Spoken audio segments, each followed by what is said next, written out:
Sekjen Partai Demokrasi Indonesia Perjuangan, Hasto Kristianto, menyampaikan pernyataan perdana usai ditetapkan sebagai tersangka oleh KPK.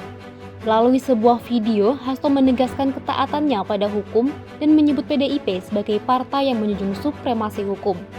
Meskipun tidak memberikan detail tentang kasus suap yang menjeratnya, Hasto lebih banyak menyoroti aspek politik. Setelah penetapan saya sebagai tersangka oleh KPK, maka sikap dari PD Perjuangan adalah menghormati keputusan dari KPK. Kami adalah warga negara yang taat hukum.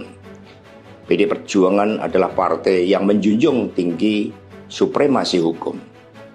Sejak awal ketika saya mengkritisi bagaimana demokrasi harus ditegakkan, bagaimana suara rakyat tidak bisa dikebiri, bagaimana negara hukum tidak bisa dimatikan, dan bagaimana watak kekuasaan yang otoriter, yang menindas rakyatnya sendiri harus dihentikan.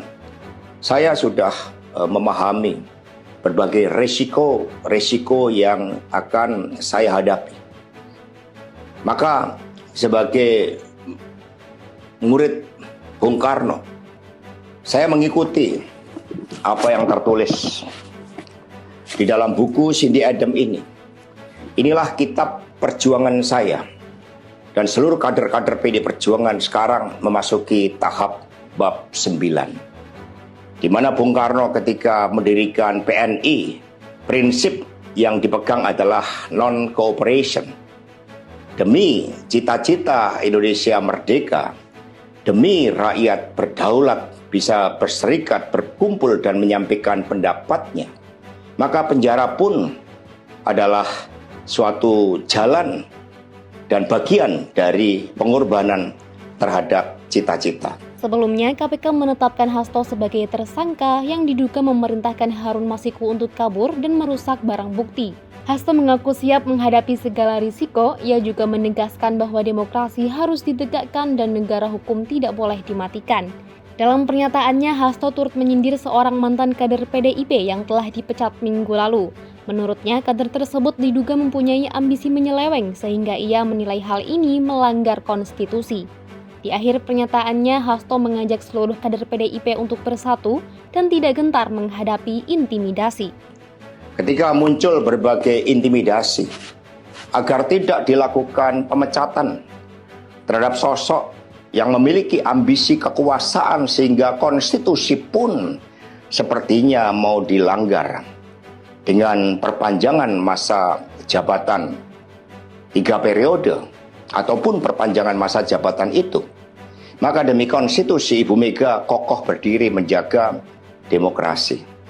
Dan ketika aparat penegak hukum digunakan dengan segala cara untuk melakukan intimidasi, sumber-sumber daya negara digunakan demi kepentingan politik praktis, maka pilihan untuk menghadapi tembok tebal kekuasaan itu wajib dilakukan oleh kader-kader PDI Perjuangan.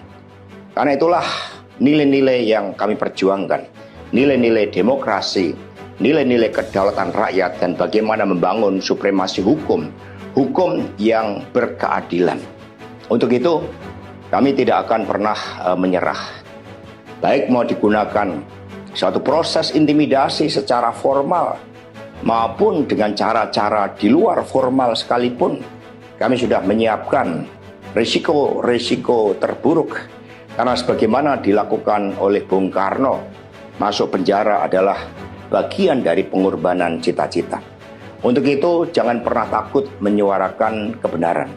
Kita jaga Partai Demokrasi Indonesia Perjuangan. Kita jaga marwah dari Ketua Umum PD Perjuangan dari berbagai upaya-upaya yang ingin merongrong marwah dan kewibawaan partai hanya karena ambisi kekuasaan. Kita adalah partai yang syah. Karena itulah, sebagaimana kata para kader PNI ketika menghadapi hukuman gantung di Ciamis hanya gara-gara memegihkan salam merdeka, merdeka, merdeka pada masa Belanda, maka mereka menuju tiang gantungan dengan mulut tersenyum dan kepala tegak. Mari, demi perjuangan terhadap cita-cita, demi nilai-nilai yang kita perjuangkan, resiko apapun siap kita hadapi dengan kepala tegak dan mulut tersenyum. Terima kasih, merdeka. Tim Liputan 100% Akurat mengabarkan.